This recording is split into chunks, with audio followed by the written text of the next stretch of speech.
இயேசு கிறிஸ்துவின் நாமத்தில் இந்த 3வது ஞாயிற்றுக்கிழமை ஆராதனைக்கு உங்களை அழைக்கிறேன். இந்த மாதத்தில் ஞாயிற்றுக்கிழமைகளில் விசுவாசமும் கீழ்ப்படிதலும் நமக்கு ஆசீர்வாதத்தை கொண்டு வரும். அந்த விசுவாசம் ஆண்டுடைய வார்த்தைகளை அவர் என்ன சொல்லுகிறாரோ அப்படியே கீழ்ப்படிவது, ஆண்டுடைய வார்த்தை என்ன சொல்லுகிறாரோ அதை அப்படியே செய்வது. அதன் மூலம் எப்படி மனிதர்கள் ஆசீர்வதிக்கப்பட்டார்கள், எப்படி நாமும் ஆசீர்வதிக்கப்படலாம் என்று நம்ம சிந்தித்து வருகிறோம். இந்த நாளிலே ஒரு சம்பவத்தை உங்களுக்கு முன்பாக நிறுத்த விரும்புகிறேன். யோவான் எழுதின சுவிசேஷம் 2வது அதிகாரத்தில் ஒரு பிரச்சனை வருகிறது. அது ஒரு திருமண வீடு. அந்த திருமண வீட்டில் இயேசு கிறிஸ்துவும் சீஷர்களும் அவர் தாயாரும் அந்த திருமணத்துக்கு சென்றிருந்தாங்க. ஆனால் அங்கே பார்க்கும் பொழுது அந்த திருமணத்தில் 3வது வசனம் சொல்லுகிறது, திராட்சரசம் குறைவுபட்ட போது என்று வருகிறது. இயேசுவின் தாய் அவரை நோக்கி அந்த இடத்துல அவர் சொல்லுகிறாங்க, அவர்களுக்கு திராட்சரசம் இல்லை என்று சொல்லுகிறார்கள். இந்த இடத்தை நம்ம பார்க்கும் பொழுது திருமண வீடு, திருமணத்தில் ஒரு குறைவு வந்து விட்டது. திருமணத்தில் முக்கியமான காரியம், அந்த நாட்களில் விருந்தில் முக்கியமாக அவர்கள் கொடுக்க வேண்டிய அந்த காரியம் திராட்சரசம். அந்த திராட்சரசத்தை எங்கும் கடையில் போய் நம்ம வாங்க முடியாது, எங்கும் உடனடியாக போய் அது ரெடிமேடாக இருக்காது. அந்த திருமணம் இப்படிப்பட்ட விசேஷமான நிகழ்ச்சிகளுக்காக பல மாதங்களுக்கு முன்பாகவே அதை அவர்கள் திராட்சை ரசத்தை தயாரித்து அதை அவர்கள் பதப்படுத்தி வைத்திருப்பாங்க.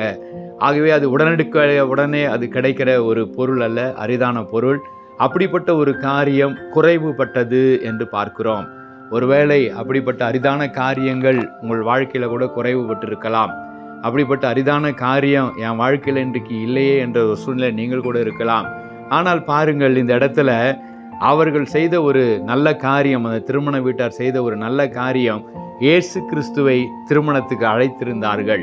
அழகாக எழுதப்பட்டிருக்கிறது, இயேசுவும் அவருடைய சீஷரும் 2வது வசனம் யோவான் 2:2 அந்த கல்யாணத்துக்கு அழைக்கப்பட்டிருந்தார்கள். அழைக்கப்பட்டிருந்ததுனால என்ன ஒரு அற்புதம் பாருங்க.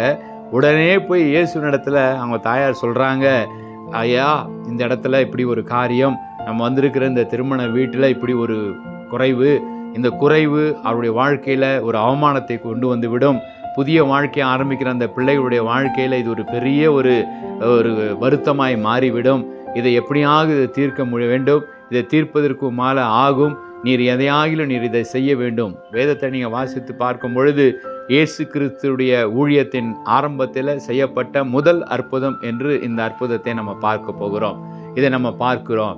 இந்த இடத்துல இயேசு கிறிஸ்து சொல்லுகிறார் தாயாரை நோக்கி, இன்னும் என் வேலை எனக்கு வரவில்லை, கொஞ்சம் பொறுத்திருங்கள் என்று தாயாரை அவர் அமைதிப்படுத்துகிறார்.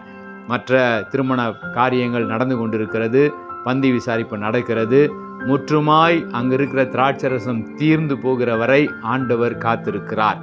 ஒருவேளை உங்களுடைய வாழ்க்கையில் எல்லாம் போய்விட்டதை, இன்னும் ஆண்டவர் எனக்கு செவி கொடுக்கவில்லை, எல்லாம் தீர்ந்து விட்டதே, இன்னும் எனக்கு அற்புதம் நடக்கவில்லை என்று சொன்னால் கவலையப்படாதிருங்கள். முற்றுமாய் தீர்ந்து விட்டு என்னால் ஒன்று முடியாது என்ற சூழ்நிலை வரும்பொழுது ஆண்டவர் இறங்குவதற்கு காத்திருக்கிறார். அந்த சூழ்நிலை வந்த உடனே ஆண்டவர் சொல்லுகிறார், அங்கே இருக்கிற வேலைக்காரர்களை அழைத்து அவர் சொல்லுகிறார், அந்த வீட்டில் அந்த திருமண இடத்துல தண்ணீர் 6 கற்சாடிகள் அங்கே இருந்தது என்று பார்க்கிறோம். அந்த கற்சாடிகளில் தண்ணீரை நிரப்புங்கள் இது என்று சொல்லுகிறார். இந்த வேலைக்காரர்கள் கொஞ்சம் யோசித்து பாருங்க. இந்த வேலைக்காரர்கள் இயேசு கிறிஸ்து வருவதற்கு முன்பாகவே அவருடைய தாய் அந்த வேலைக்காரர்களை பார்த்து ஒரு வார்த்தை சொல்லுகிறார். அந்த அருமையான அந்த வசனம், அந்த யோவான் எழுதின சுவிசேஷம் 2ஆம் அதிகாரத்தில் அந்த 5வது வசனம், அவருடைய தாய் வேலைக்காரரை நோக்கி, அவர் உங்களுக்கு என்ன சொல்லுகிறார் அதன்படி செய்யுங்கள். இதுதான் வார்த்தை, இதுதான் ஆசீர்வாதம். இயேசு கிறிஸ்து என்ன சொல்லுகிறாரோ அதன்படி செய்தால் அது நடக்கக்கூடாத ஒரு காரியமாக இருக்கலாம், நம்ம சிந்தனைக்கு அப்பாற்பட்ட காரியமாக இருக்கலாம், இதுவரை அப்படி ஒரு அற்புதம் நடந்ததில்லை என்ற காரியமாக இருக்கலாம், இதுவரை நான் அப்படி கேள்விப்பட்டாத ஒரு காரியமாக இருக்கலாம். ஆனால் தெளிவாக அந்த தாயார் அழகாக சொல்லுகிறார்கள், உங்களுக்கு அவர் என்ன சொல்லுகிறாரோ அதன்படி செய்யுங்கள். வேதத்தில் என்ன கட்டளை? ஆபிரகாமை பார்க்கிறோம், புறப்பட்டு போ என்று சொன்னால் புறப்பட்டு போனான், அதுதான் ஆபிரகாமுக்கு கட்டளை. யோசுவாவுக்கு இஸ்ரவேல் ஜனங்களுக்கு என்ன கட்டளை? சுற்றி வாருங்கள் என்று கட்டளை. இந்த இடத்துல அழகாக எழுதப்பட்டிருக்கிறது, இயேசு கிறிஸ்து இடத்துல அந்த காரியத்தை சொன்ன உடனே அவர் ஒரு கட்டளை கொடுக்கிறார். என்ன கட்டளை கொடுக்கிறார்? 6 கற்சாடிகளிலும் தண்ணீரை நிரப்புங்கள். ஆபிரகாமுக்கு புறப்பட்டு போ. நான் அந்த விசுவாசம், அந்த கீழ்ப்படிதல் ஆபிரகாமை ஆசீர்வதித்தது. யோசுவாவுக்கு கட்டளை, சுற்றி வா, 7 நாள் சுற்றி வா, அமைதியாக சுற்றி வா, நான் அலங்கத்தை இடித்து பட்டணத்தை உன் கரத்தில் கொடுப்பேன். இந்த இடத்துல அழகான இந்த திருமண வீட்டு வேலைக்காரர்களுக்கு கொடுக்கப்பட்ட அற்புதமான கட்டளை, தண்ணீர் கொண்டு அந்த 6 கற்சாடிகளை நிரப்புங்கள், தண்ணீரால் நிரப்புங்கள். அப்படியே கீழ்ப்படிந்தார்கள். இதைத்தான் இந்த நாளில் நம்ம ஆண்டவர் எதிர்பார்க்கிறார். உங்களிடத்துல என்ன காலியாக இருக்கிறதோ அதை நீங்கள் தண்ணீரால் நிரப்பினால போதும், அதை திராட்சரசமாக மாற்ற என்னால் முடியும். என்ன ஒரு அற்புதமான ஒரு காரியம் பாருங்கள். பழைய ஏற்பாட்டில் நீங்கள் வாசித்து பார்த்தால் அற்புதங்களின் தேவன், பழைய ஏற்பாட்டில் இந்த அற்புதங்கள் நடந்தது. பழைய ஏற்பாட்டில் அந்த ஜனங்கள் போகிற இடத்துல, இஸ்ரேல் ஜனங்கள் நடந்து போகும் பொழுது தண்ணீர் குடிக்கலாம் என்று ஒரு இடத்துல போய் அவர்கள் தண்ணீர் குடிக்கும் பொழுது அந்த தண்ணீர் கசப்பான தண்ணீராக இருந்தது. மாறா என்று அந்த இடத்துக்கு பெயர். அது மாறாவின் தண்ணீர் கசப்பாக இருந்தது. ஆனால் ஆண்டவர் அந்த தண்ணீரை மதுரமாக, இனிமையாக மாற்றினார் என்கிற அற்புதத்தை நம்ம வாசிக்கிறோம். அதே தேவன், அதே ஆண்டவர் இந்த நாளில் இங்கே தண்ணீரை திராட்சரசமாக மாற்றுகிற அற்புதத்தை இந்த நாளில், இந்த சம்பவத்தில் செய்கிறார். என்ன அழகான அற்புதத்தின் ஆண்டவர் நம்ம ஆராதிக்கிற தேவன். இருக்கிற தண்ணீரை, உங்களிடத்துல என்ன இருக்கிறது? தண்ணீர் மட்டும்தான் இருக்கிறது, திராட்சரசம் இல்லை. உங்களிடத்துல என்ன இருக்கிறது? காலியான ஜாடி இருக்கிறது, அதை நிரப்புங்கள். முதலாவது விசுவாசத்தோடு அந்த திருமண வீட்டார் ஏன் என்று கேட்கவில்லை. ஐயோ, தண்ணீரை கொண்டு போய் நான் பந்தியில் ஊற்றினால் என்ன நடக்கும் என்று கேட்கவில்லை. அந்த திருமண பந்தி விசாரிப்புக்காரன் என்ன காரியத்தை அவர் செய்து கொண்டிருக்கிறார்? வெறும் தண்ணீரை ஊற்ற சொன்னார். தண்ணீரை ஊற்றி கொண்டு போய் நீ ஊற்று என்று சொல்லுகிறார, நான் ஊற்றினால் அது என்னவா ஆகுமோ, எப்படி இருக்குமோ, என்ன நடக்குமோ? ஒரு விதத்திலும் அவர்கள் சந்தேகப்படவே இல்லை. ஏனென்றால் தாயார் அழகாக சொன்னாங்க, அவர் உங்களுக்கு என்ன சொல்லுகிறார் அதன்படி செய்யுங்கள். ஹல்லேலூயா. அவர் சொல்லுகிறது அது வித்தியாசமான காரியமாக இருக்கலாம். அவர் உங்கள் வாழ்க்கையில் சொல்லுகிற ஆலோசனை அது உங்களுக்கு இதுவரை இப்படி நடந்ததில்லையே என்று இருக்கலாம். அவர் உங்கள் வாழ்க்கையில் சொல்லுகிற அறிவுரை, உங்களுக்கு வேதத்தின் வார்த்தைகள் மூலமாய் வருகிற வார்த்தைகள், ஒருவேளை நீங்கள் ஜெபிக்கும் போது வருகிற வார்த்தைகள் உங்களுக்கு வித்தியாசமாக தோன்றலாம். நான் நினைத்தேன் இப்படி போனால்தான் இந்த காரியத்தை நான் வெற்றி பெறுவேன், நான் நினைத்தேன் இந்த வழியில தான் நான் ஆசீர்வாதத்தை பெற்றுக்கொள்ள முடியும், நான் நினைத்தேன் இப்படி தானே இந்த ஆசீர்வாதம் எனக்கு வரும் என்று நீங்கள் நினைக்கலாம். ஆனால் ஆண்டவர் வித்தியாசங்களின் ஆண்டவர். வித்தியாசமாய் ஒவ்வொருவரையும் நடத்துகிறார். அதைத்தான் நம்ம சிந்தித்து கொண்டு வருகிறோம், தியானித்து கொண்டு வருகிறோம். தொடர்ந்து அந்த விசுவாசம் நமக்கு தேவை. அவங்கள பார்த்து சொல்றாரு, வேலைக்காரரை பார்த்து, ஜாடிகளிலே தண்ணீரை நிரப்புங்கள். 7வது வசனம் தெளிவாக சொல்லப்பட்டிருக்கிறது. ஜாடிகளிலே தண்ணீரை நிரப்புங்கள். அவர் சொன்ன உடனே அவர்கள் ஜாடியில நிரப்பினார்கள். நிரப்பின உடனே 8வது வசனம் அவர்களை நோக்கி சொல்லுகிறார், இப்பொழுது நீங்கள் மொண்டு பந்தி விசாப்பு காரணத்தில் கொண்டு போங்கள் என்றார். அவர்கள் கொண்டு போனார்கள். அந்த திராட்சை ரசம் எங்கே இருந்து வந்ததென்று தண்ணீரை மொண்ட வேலைக்காரருக்கு தெரிந்ததே அன்றி பந்தி விசாரிப்புக்காரனுக்கு தெரியாததனால் அவன் திராட்சை ரசமாய் மாறின தண்ணீரை ருசி பார்த்த போது மணவாளனை அழைத்து அவன் சொல்றானா, என்ன சொல்றான்? எந்த மனுஷனும் முன்பு நல்ல திராட்சை ரசத்தை கொடுத்து ஜனங்கள் திருப்தி அடைந்த பண்பு ருசி குறைந்ததை கொடுப்பான், நீரோ நல்ல ரசத்தை இதுவரை வைத்திருந்தீரே என்றான். இயேசு கிறிஸ்து ஆசீர்வதித்தது தண்ணீர் தான். அதை அந்த பந்தி விசுவாரிப்புக்காரன் தெரியல. இயேசு கிறிஸ்து ஆசீர்வதித்து தண்ணீரை தான் திராட்சரசமாக மாற்றினார். அது மணவாளனுக்கும் தெரியாது, அந்த திருமண மாப்பிள்ளைக்கும் தெரியாது. தெரிந்தவர்கள், அறிந்தவர்கள், இயேசுவின் தாயாரும் அந்த வேலைக்காரர்கள் மாத்திரமே அந்த அற்புதத்தை அறிந்திருந்தாங்க. அவர்கள் தான் பின்பாக இந்த காரியங்களை மற்றவர்களுக்கு சொன்னாங்க. ஆனால் நீங்கள் யோசித்து பாருங்கள், அந்த இடத்துல அவன் சொல்லுகிற வார்த்தைகளை கவனித்து பாருங்கள். நிறமில்லாத அந்த தண்ணீர், முதலாவது நிறமுள்ள அழகாக, பார்வைக்கு அழகான திராட்சை ரசத்தை கலர அந்த நிறத்தை வந்தது. சுவையில்லாத அந்த தண்ணீர் அழகான திராட்சை ரசம், இதுவரை இருந்த திராட்சை ரசத்தை காட்டிலும் அதிகமான சுவை ருசியாக மாறினது. மனமில்லாத அந்த திராட்சை ரசம் அழகான மனமுள்ள திராட்சை ரசமாக மாறினது. இந்த காலை வேளையில யாரெல்லாம் அவர் என்ன சொல்லுகிறாரோ அதன்படி செய்வேன், அவர் என்ன சொல்லுகிறாரோ அதுக்கு நான் கீழ்ப்படிவேன், அவர் என்ன சொல்லுகிறாரோ அதை நான் விசுவாசிப்பேன், அவர் சொல்லுகிற காரியம் இதுவரை நான் அறிந்ததாக இல்லாமல் இருக்கலாம், இருக்கட்டும், நான் என் ஆண்டவரை விசுவாசிப்பேன். அவர் புறப்பட்டு போ என்று சொன்னால் ஆபிரகாம் புறப்பட்டு போனான். அவன் சுற்றி வா எரிகோ கோட்டையே என்று சொன்னான். இஸ்ரவேல் ஜனங்களும் யோசுவாவும் சுற்றி சுற்றி வந்தார்கள். நிரப்புங்கள் என்று சொன்ன உடனே வேலைக்காரர்கள் விசுவாசத்தோடு நிரப்பினார்கள். இதைத்தான் ஆண்டவர் நம்மிடத்தில் எதிர்பார்க்கிறார்.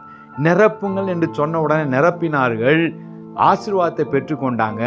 அது அதிக ருசி உள்ளதாக இருந்தது என்று பார்க்கிறோம். ஒருவேளை தாமதமாகி கொண்டிருக்கிறதே, எனக்கு வாழ்க்கையில் என்னுடைய ஆசீர்வாதம் குறைந்து கொண்டிருக்கிறதே, அல்லது குறைவுபட்டு இருக்கிறதே, நான் என்ன செய்ய போகிறேன்? இந்த நாளில் நீங்கள் விசுவாசத்தோடு ஆண்டவருடைய வார்த்தைகளை ஆண்டவருடைய துதியினால் நிரப்ப ஆரம்பிங்க.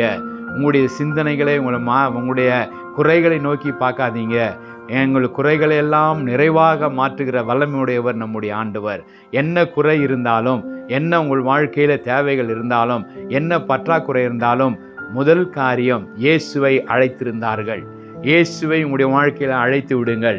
இந்த நாளில் அப்பா உங்களால் அதிசயம் செய்யக்கூடும். முதல் இயேசுவினிடத்தில் நீங்கள் ஒரு அழைப்பை கொடுங்க. என் வாழ்க்கைக்குள்ளே வாங்க, என் வீட்டுக்குள்ளே வாங்க, என் இருதயத்துக்குள்ளே வாங்க, உம்மால் தான் என் வாழ்க்கையை நடத்த முடியும் ஆண்டவரை. இயேசுவை அழைத்தார்கள். ரெண்டாவது செய்த காரியம் இயேசுவினிடத்தில் போய் சொன்னாங்க. என்ன அழகான காரியம்! உங்கள் பிரச்சனைகளை மனிதரிடத்தில் போய் சொன்னால் ஏமாற்றம் தான் மிஞ்சும். உங்கள் பிரச்சனைகளை உங்கள் அதிகாரியிடத்தில் சொன்னால் அவர்கள் ஏமாற்றுவார்கள். உங்கள் பிரச்சனைகளை நீங்கள் எதிர்பார்த்து இவர் எனக்கு செய்வார் என்று சொன்னால் அவர்கள் உங்கள் ஒரு வேலை செய்யாமல் போவாங்க, வாக்கு மாறுவாங்க. எந்த பிரச்சனையாக இருந்தாலும் இயேசுவினிடத்தில் போய் சொல்லுங்கள். மூணாவது காரியம், அவர் என்ன சொல்லுகிறாரோ அதை செய்யுங்கள். அவர் என்ன கட்டளை கொடுக்கிறாரோ அதை நிறைவேற்றுங்க. இதை மாற்றிக்கொள் என்று உங்களுக்கு ஒரு எச்சரிப்பு வரலாம். இதை செய்யாமல் இருக்கிற, இதை செய் என்ற வார்த்தை வரலாம். இதை விட்டுவிடு என்கிற வார்த்தை வரலாம். இதை இப்படி செய்ய வேண்டும் என்ற வார்த்தை வரலாம். என்ன வார்த்தை ஆண்டவர் உங்களுக்கு சொல்லுகிறாரோ அதை அப்படியே விசுவாசியுங்க. இதுவரை செய்யப்படாத காரியமாக இருக்கலாம், இதுவரை உங்களுடைய வாழ்க்கையில் நீங்கள் கேள்விப்படாமல் இருக்கலாம். அதை குறித்து கவலை இல்லை. என் ஆண்டவரை நான் அழைத்திருக்கிறேன். என் ஆண்டவர்கிட்ட என் பிரச்சனைகளை நான் சொல்லியிருக்கிறேன். என் ஆண்டவர் இந்த ஆலோசனை எனக்கு தந்திருக்கிறார். அதை நான் அப்படியே விசுவாசிப்பேன். அதை நான் செய்யும் பொழுது இதுவரை இருந்த வாழ்க்கை, இந்த மாதம், இந்த ஜூலை மாதம், இந்த வாரம், இதுவரை உங்கள் வாழ்க்கையில் இருந்ததை காட்டிலும் ஆசீர்வாதமான ஒரு வாழ்க்கை, இதுவரை இருந்ததை காட்டிலும் ருசி உள்ள ஒரு திராட்சை ரசம், இதுவரை இருந்ததை காட்டிலும் அற்புதங்களான ஒரு வாழ்க்கையை ஆண்டவர் உங்களை கொடுத்து உங்களை ஆஸ்வதிக்க முடியும். அதை அப்படியே செய்ய அவர் வல்லமையுடையதாக இருக்கிறார். விசுவாசியுங்கள், கீழ்ப்படியுங்கள், ஆசீர்வாதத்தை பெற்றுக்கொள்வீர்கள். மார்க்கு 6வது அதிகாரத்தில் நம்ம வாசிக்கும் பொழுது ஆண்டவராகிய இயேசு ஒரு வனாந்திரமான இடத்துக்கு போய் ஆண்டவர் இருக்கும் பொழுது ஜனங்கள் அந்த இடத்துல அவர் இருக்கிறார் என்று கண்டு அநேகர் கால்நடையாக அவரிடத்துக்கு ஓடி அவரிடத்துல கூடி வந்தார்கள். இயேசு அவர்களை கண்ட பொழுது மேய்ப்பனில்லாத ஆடுகளைப் போல இருக்கிறார்கள் என்று அவர்கள் மேல மனதுருகி அநேக காரியங்களை உபதேசித்தார் என்று பார்க்கிறோம். ஆண்டவர் சில நேரங்கள் சென்ற உடனே வனாந்தரமான இடம், வெகு தூரத்துக்கு திரும்பி போக வேண்டும் என்ற அந்த சூழ்நிலை வந்த உடனே ஆண்டவர் அந்த மார்க் 6ஆம் அதிகாரம் 36வது வசனத்துல சொல்லுகிறார், இது வனாந்தரமான இடம், வெகு நேரம் ஆயிற்று, புசிக்கிறதுக்கு இவரிடத்துல ஒன்றும் இல்லை. ஆகையால் சீஷர்கள் சொல்றாங்க, இவர்கள் சுற்றி இருக்கிற கிராமங்களுக்கு ஊர்களுக்கும் போய் தங்களுக்காக அப்பங்களை வாங்கி கொள்ளும்படி இவர்களை அனுப்பிவிட வேண்டும் என்கிற ஒரு ஆலோசனையை சீஷர்கள் ஆண்டவரிடத்துல சொல்லுகிறத பார்க்கிறோம். ஆண்டவர் அழகாக திரும்ப ஒரு பதில் சொல்லுகிறார். 37வது வசனம், நீங்களே அவர்களுக்கு போஜனம் கொடுங்கள் என்று சொல்லுகிறார். அதற்கு சீஷர்கள் சொல்றாங்க, 200 பணத்துக்கு நாங்கள் அப்பங்களை வாங்கினாலும் இத்தனை 1000 ஜனங்களுக்கு நாங்கள் புசிக்க கொடுக்க முடியுமோ என்று சொல்லுகிறார்கள். அதற்கு ஆண்டவர் திரும்பமாய் ஒரு வார்த்தை சொல்லுகிறார், உங்களிடத்துல எத்தனை அப்பங்கள் உண்டு என்று எங்க இடத்துல சொல்லுங்கள். அப்போது அவர்கள் திரும்பமாக பதில் சொல்லுகிறாங்க, எங்க இடத்துல 5 அப்பம் 2 மீன்கள் இருக்கிறது என்று சொல்றாங்க. இதை சொன்ன உடனே பாருங்கள், ஆண்டவர் ஒரு வித்தியாசமான ஒரு கட்டளையை கொடுக்கிறார். இந்த கட்டளையை நம்ம நம்புவதற்கு, விசுவாசிப்பதற்கு பெரிய ஒரு விசுவாசம் தேவை. வெறும் 5 மீன் இருக்கிறது. இருக்கிற ஜனங்கள் புருஷர்கள் மாத்திரம் 5000 பேர், புருஷர்களுக்கு மாத்திரம் 5000 பேர் என்று வேதத்தில் எழுதப்பட்டிருக்கிறது. ஸ்திரீகளும் ஒரு 5000 இருந்திருக்கலாம். வேத ஆராய்ச்சிகள் சொல்லுகிறார்கள், சிறு பிள்ளைகள் அதற்கு மேல இருந்திருக்கார்கள். ஏறத்தாழ 15000 பேர்கள் அந்த இடத்துல கூடியிருந்து ஆண்டவருடைய வார்த்தைகளை கேட்டு கொண்டிருந்தார்கள் என்று வேத ஆராய்ச்சியாளர் சொல்லுகிறாங்க.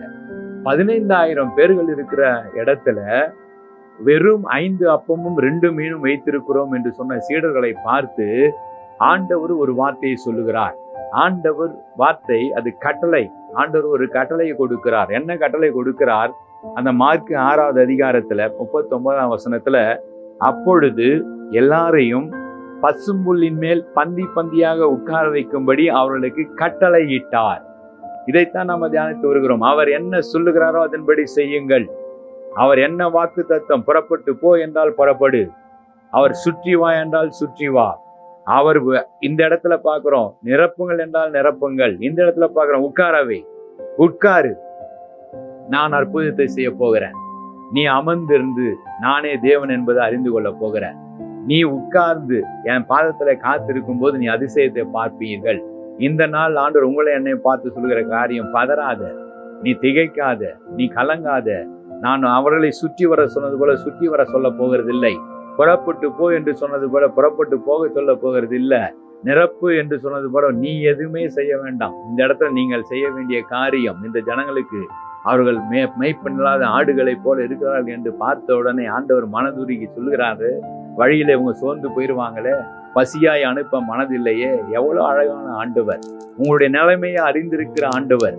உங்களுடைய பசி என்ன என்பது அவருக்கு தெரியும். உங்கள் தேவை என்ன என்பதுக்கு தெரியும். உங்களுக்கு என்ன கொடுக்க வேண்டும் என்பது தெரியும். அதை எப்பொழுது கொடுக்க வேண்டும் என்று தெரியும். உங்களை பலவீனமாய் அனுப்ப அவர் விரும்பவில்லை. அவர்களை பலப்படுத்தி அனுப்ப விரும்புகிறார்.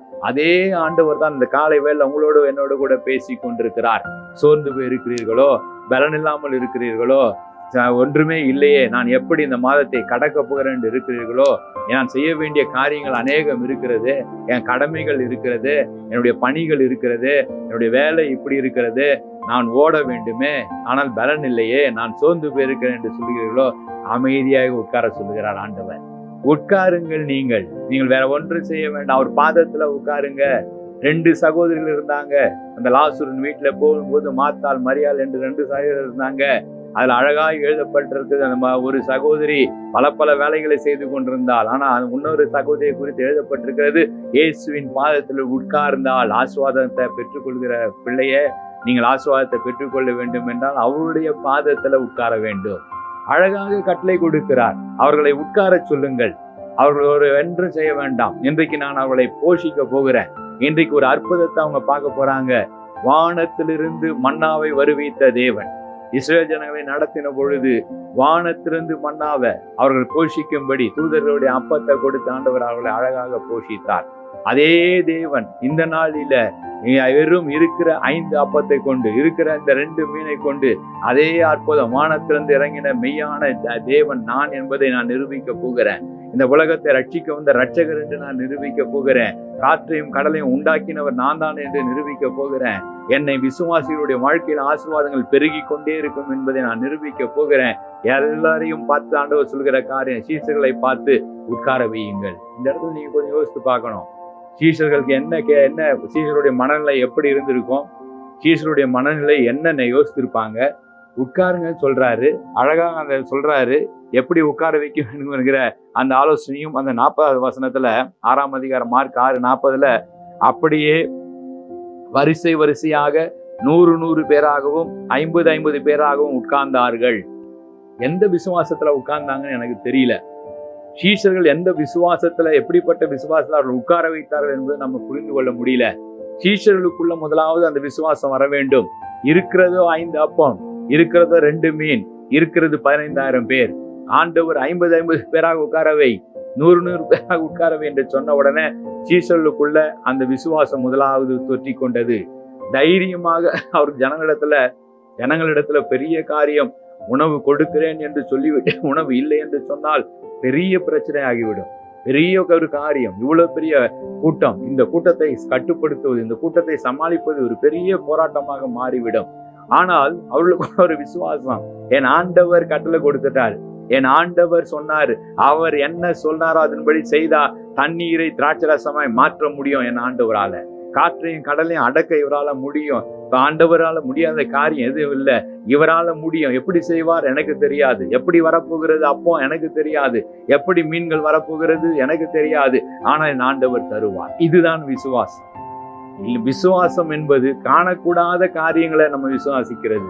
நம்மால சிந்தித்து பார்க்க கூடாத காரியங்களை விசுவாசிக்கிறது. நம்மால எப்படி இது வரும், என்ன நடக்கும் என்று தெரிந்து விட்டால் அதன் பேர்ல நம்பிக்கை வைக்கிறதுக்கு விசுவாசம் தேவையில்லை. இது இப்படி வரப்போகிறது என்று தெரிந்து விட்டால் எனக்கு விசுவாசம் அது மேல தேவையே கிடையாது. ஆனால் எனக்கு தெரியவே தெரியல, நான் அறியல, எப்படி வரும் எப்படி நடக்கும் எனக்கு தெரியாது. ஆனால் எனக்கு ஒன்று தெரியும், என் ஆண்டவரால முடியும். எனக்கு ஒன்று தெரியும், இவர் செய்வார், என் ஆண்டவர் எனக்கு நடத்துவார். இதைத்தான் ஆண்டவர் எதிர்பார்க்கிறார். அந்த சீஷர்கள் விசுவாசத்தோடு அந்த ஜனங்களை 50 பேராக 100 பேராக அந்த தரையில அமர்ந்து நீங்கள் உட்காருங்கள் என்று உட்கார வைத்தார்கள். உடனே ஆண்டவர் அந்த அப்பங்களையும் அந்த 2 மீன்களையும் எடுத்து வானத்தை அண்ணாந்து பார்த்து ஆசீர்வதித்து அப்பங்களை பிட்டு அவர்களுக்கு பரிமாறும்படி தம்முடைய சீஷர்களிடத்தில் கொடுத்தார். அப்படியே 2 மீன்களையும் எல்லாருக்கும் பங்கிட்டார்.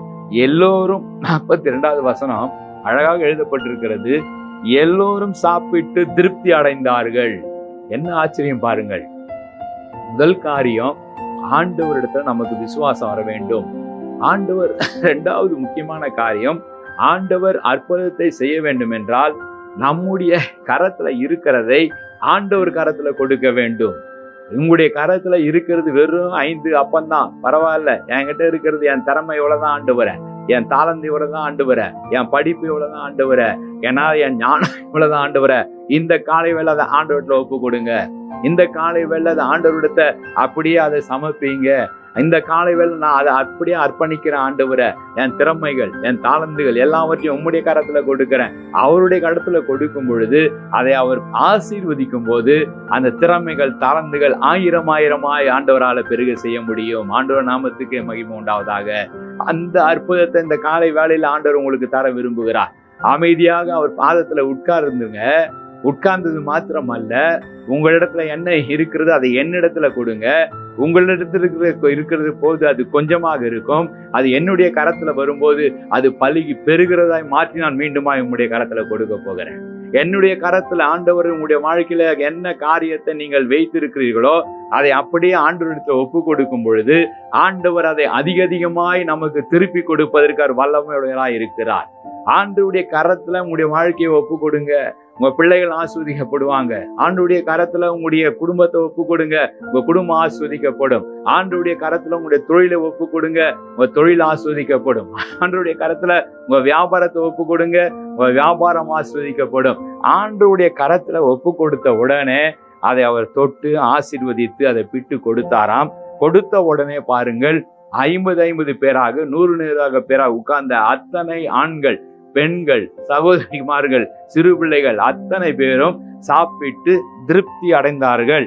43வது வசனம் இன்னும் ஒரு அதிகமான ஒரு ஆசீர்வாதத்தை ஆண்டவர் இந்த காலை வேளை உங்களுக்கு எனக்கு தர விரும்புகிறார். நீங்கள் சாப்பிட்டு திருப்தி அடைகிறது மாத்திரம் அல்ல, மேலும் அப்பங்களிலும் மீன்களிலும் மீதியான துணிக்கைகளை 12 கூடை நிறைய எடுத்தார்கள். தேவனுடைய நாமத்துக்கு மகிமை உண்டாவதாக. உங்களை திருப்தியாய் நடத்துகிறது மாத்திரமல்ல, இந்த மாதம் உங்களை ஆசீர்வதிக்கிறது மாத்திரம் அல்ல, மீதம் எடுத்து நீங்கள் ஆண்டவருக்கு ஆசீர்வாதமாய் நீங்கள் கொடுக்கிற மாதமாய் மாறும். மீதம் இருக்கும். உங்களுக்கு நாட்கள், ஐயோ 20ஆம் தேதி ஆகிவிட்டேன், என் வீட்டுல ஒண்ணுமே இல்லையே, அப்படி அல்ல நிலைமை. இந்த மாதத்தை உங்களுடைய வாழ்க்கையை யாரெல்லாம் ஆண்டவர்கிட்ட ஒப்பு கொடுத்தாங்களோ, உங்களுடைய தொழிலை யாரிடத்தெல்லாம் ஆண்டவர்கிட்ட ஒப்பு கொடுத்தாங்களோ, இந்த மாதம் முடிகிற வரை, உங்கள் வாழ்க்கையின் இறுதி வரை அற்புதமாய் மீதம் எடுக்கிற ஒரு வாழ்க்கை ஆண்டவர் உங்களுக்கு தருவேன் என்று சொல்லுகிறார். ஒரே ஒரு காரியம், விசுவாசித்தார்கள். ஒரே ஒரு காரியம், கீழ்ப்படிந்தார்கள். ஒரே ஒரு காரியம், ஆண்டவர்கள் ஒப்பு கொடுத்தார்கள். இந்த காரியங்களை உங்கள் வாழ்க்கையில் நீங்கள் அபியாசப்படுத்தி பாருங்கள். நீங்கள் எதை குறித்து கவலைப்பட வேண்டிய அவசியமே இல்லை. பெருக செய்கிற தேவன். இதே தான் நம்ம பழைய ஏற்பாட்டுல கூட பார்க்கிறோம். பழைய ஏற்பாட்டுல அந்த தீர்க்கதரிசி இடத்துல அந்த விதவை, என் வீட்டுல ஒண்ணுமே இல்லை, வெறும் ஒரு எண்ணெய், கொஞ்சம் எண்ணெயும் மாவும் தான் இருக்குன்னு சொல்லும் பொழுது அந்த அடையை சுற்றி என்னிடத்துல கொண்டு வா என்று அந்த தீர்க்கதரிசி சொல்லும் பொழுது அந்த விதவை முதலாவது கொண்டு போய் அந்த அடையையும் சுட்ட காரியத்தையும் தீர்க்கதரிசியில கொடுக்கும் பொழுது அந்த பாத்திரத்திலிருந்து எடுக்க அந்த பஞ்சகாலம் முடிகிற வரை அவருடைய பாத்திரத்துல எண்ணெய் வந்து கொண்டே இருந்தது. பாத்திரம் நிரம்பி வழிந்து கொண்டே இருந்தது. நன்றாக புரிந்து கொள்ள வேண்டும். நாம் ஆண்டவருடைய கரத்துல, ஊழியர்கள் களத்துல நம்முடைய வாழ்க்கையை கொடுக்கும் பொழுது, நம்முடைய வேண்டுதல்களை வைக்கும் பொழுது, அவர்கள் ஜெபிக்கும் பொழுது, அவர்கள் ஆசீர்வதிக்கும் பொழுது அது பெருகிற ஆசீர்வாதமாய், அது திருப்தியாய் நம்ம நடத்துகிற ஆசீர்வாதமாய், நம்ம மீதம் எடுக்கிற ஆசீர்வாதமாய் அது மாறும். அதுல சந்தேகமே பட வேண்டாம். அவர் என்ன சொல்லுகிறாரோ அதன்படி செய்யுங்க. அவர் என்ன கட்டளை கொடுக்கிறாரோ அதன்படி செய்யுங்க. புறப்படு என்றால் புறப்படுங்க, சுற்றி வா என்றால் சுற்றி வாங்க, நிரப்புங்கள் என்றால் நிரப்புங்க, உட்காரு என்றால் உட்காருவோம். கர்த்தர் நம்மை ஆஸ்வதிப்பார். ஜெபிப்போம். அன்பின் பரலோக பிதாவே, ஆண்டவரே, இந்த வனாந்திரமான இடம் ஆண்டவரே, ஒரு உதவியும் கிடையாது, எங்கிருந்து வரும் என்று தெரியாது. ஆனால் நீர் அவர்களை போஷிக்க வேண்டும் என்று வாஞ்சித்தீரப்பா. அந்த வாஞ்சைக்காக சீஷர்கள் திகைத்தாங்க. எப்படி முடியும் இது என்ன செய்ய முடியும்? பணத்தை, இவ்வளவு பணம் இருந்தாலும் இதை நாங்கள் வாங்க முடியாதே என்று சொன்னாங்க. ஆனால் நீர் சொன்ன அற்புதமான ஆலோசனையை கீழ்ப்படிந்தாங்க. ஆண்டவரே, உங்களிடத்தில் என்ன இருக்கிறதோ அதை என்னிடத்துல கொண்டு வாருங்கள், நான் அதை ஆசீர்வதிப்பேன், நீங்கள் போய் அமைதியாய் உட்காருங்கள் என்று சொன்னீரே. அமைதியாய் உட்கார்ந்தாங்க, திருப்தியாய் சாப்பிட்டாங்க, விசுவாசத்தோட உட்கார்ந்தாங்க, நன்றாய் சாப்பிட்டாங்க, பலப்பட்டாங்க. மீதமும் 12 கூடைகள் எடுக்கிற அளவுக்கு உம்மால் ஆஸ்வதிக்க முடியும். பற்றாக்குறை மாதமாக இந்த மாதம் அல்ல. பற்றாக்குறையிலே நடத்துகிற வாழ்க்கை எங்கள் வாழ்க்கை அல்ல.